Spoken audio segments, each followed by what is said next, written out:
का जगह है, भुट्टो का दिल है, ये पीपल्स पार्टी का दिल है, दिल में ये हाल है। जमानत में बरी हो गए, मेरा वालिद साहब अभी तक बंद है अंदर।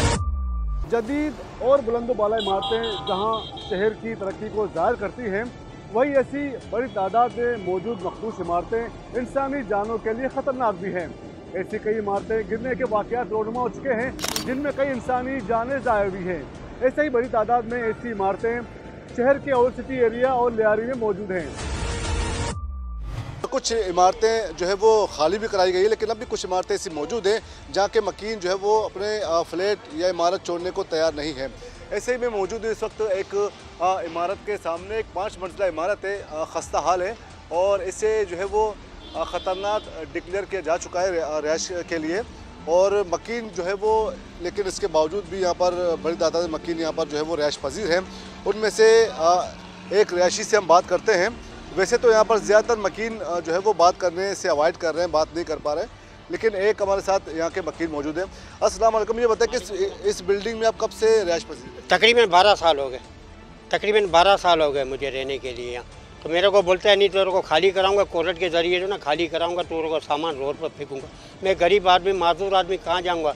मेरे को अल्लाह के नाम का देता है तो मैं अपने घर पर लेके जाता हूँ, समझे ना। मेरे को 11 साल हो गए माजूरी का, समझे ना। अब मैं कहाँ जाऊँ बताओ? बिल्डिंग खाली करने के लिए आपको किसने कहा? एसपीसी ने कहा? नहीं, डीसी ने भी कहा है। डीसी ने फिर बोला नहीं इसकी रिपेयरिंग करवाओ। अब मकान मालिक बोलते हैं नहीं खाली करो। अब उसका फ़ायदा है, अब वो खाली करवा के बेचेगा।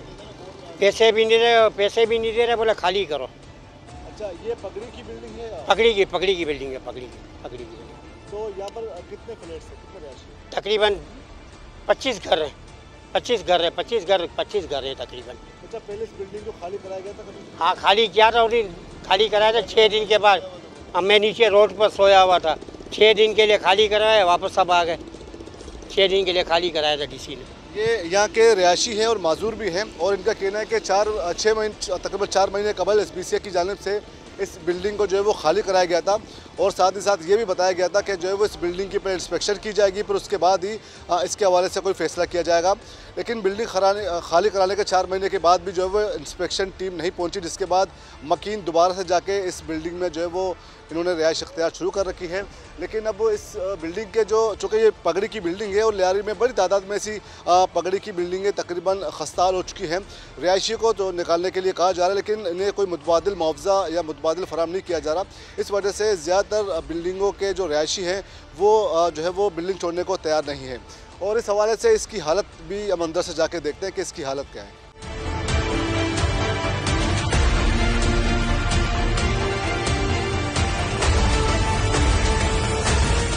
हमने कोशिश की कि इस बिल्डिंग के मज़ीद दीगर मकीनों से बात करें और उनका मौक़िफ़ जानने की कोशिश करें कि वो ये इमारत खाली करने के लिए क्यों तैयार नहीं। कैमरे के सामने कोई बात नहीं कर रहा, लेकिन ताहम उन सब का ये मौक़िफ़ है कि उन्हें जो है वो मुतबादिल रिहाइश या मुआवजा फराहम किया जाए ताकि वो यहाँ से जाके अपने के लिए कुछ मुतबादिल इंतज़ाम करें। 25 फ्लैट हैं यहाँ पर और नीचे दुकानें भी हैं, लेकिन अब दोबारा यहाँ के मकीन जो है वो जब तक इन्हें कोई मुतबादिल नहीं मिलता उस वक्त तक जो है वो यहाँ के मकीन इमारत छोड़ने को, खाली करने को तैयार नहीं है। सरकारी इदारे की तरफ से हमें निकाला गया तो हमारे लोग काफ़ी मुतासर हैं। अब हम कहाँ जाएँ? हमें हमारे लिए भी ऐसी ज़रिया पैदा करें ताकि हम कोई और जगह रिहाइश कर सकें। तो खुदारा हुकूमत वक्त से हमारी गुजारिश है कि इस मसले को संजीदगी से हल करें। हमारी माएँ बहनें काफ़ी मुतासर हो चुकी हैं, उनका आर्डर भी नहीं मिला, हुकूमत की तरफ से खुद तोड़ फोड़ कर रहे हैं, तो इसके ज़िम्मेदार कौन है? ये जो बिल्डिंग मुनज़्ज़म हुई है, इनके मकीनों को निकाला गया, सब कुछ वो जो जगहें सील की अब उनको दूसरों को तोड़ा जा रहा है। इनके मकीन कहाँ जाएंगे? 4 महीने हो गए। ये भुट्टो की नगरी है, ये भुट्टो का जगह है, भुट्टो का दिल है, ये पीपल्स पार्टी का दिल है। दिल में ये हाल है तो बाकी कहाँ जाएंगे हम लोग? हमारी बिल्डिंग गिर गई थी, उसमें से मैं निकाला गया और ये अपना नाम क्या सरकारी इदारे पे गए थे, उस पर हम लोगों ने मुआवजा दिया ना कुछ दिया। हम लोग धक्के ही खा रहे, अभी तक कुछ ना हम लोग के पास घर है ना कुछ है, अभी तक हम लोग को कुछ दिया ही नहीं गया। कई लोग भी यहाँ के रिहायशी जो होते हैं वो बेघर हुए, लेकिन इन्हें न तो अब तक कोई मुआवजा दिया गया, ना इन्हें कोई मुतबादिल रिहाइश फराहम की गई। और ऐसे ही बड़ी तादाद में कुछ लोग भी हैं जो अपनी मखदूश करार दी गई इमारतें छोड़ने को तैयार नहीं हैं। उनके क्या मुतालबात हैं और उनका क्या मौक़िफ़ है, यही जानने की हम कोशिश करते हैं। बेचारे गरीब जो अपने ज़िंदगी का सारा सरमाया लगा के पगड़ी सिस्टम में बैठे थे, अब उनको खाली तो करवा रहे हैं, लेकिन उनको मुतबादिल ना कोई जगह दे रहे हैं, ना उनको मुआवजा दे रहे हैं, बल्कि वो बिल्डर जो कब्ज़ा करना चाहते हैं जगह को, वो भी अपने हिसाब से उन बिल्डिंगों को खाली करवाने की कोशिश में लगे कि वो जगह खाली हो जाए। उन बेचारों को जो गरीबों ने अपना सारा सरमाया लगाए, प्रेशर ये देते हैं कि ये बिल्डिंग गिरने वाली है, आपके बच्चे मरेंगे, इससे अच्छा आप पहले खाली तो करवाते हो, बेशक आप अच्छी बात है, अच्छा सोच रहे हो, लेकिन कम से कम उनको उसका मुतबादिल जगह तो दो। रोडों में आपने लोगों को बिठा दिया। किराएदार को, बिल्डिंग वालों को कहा लोग ने भाई 3-3 हज़ार रुपये दो, में बिल्डिंग खाली करेंगे, फिर ये चले गए। और सिंध बिल्डिंग वाले ज़मानत पे भरी हो गए। मेरा वालिद साहब अभी तक 3 महीने हो रहे, वो बेगुनाह बंद है अंदर।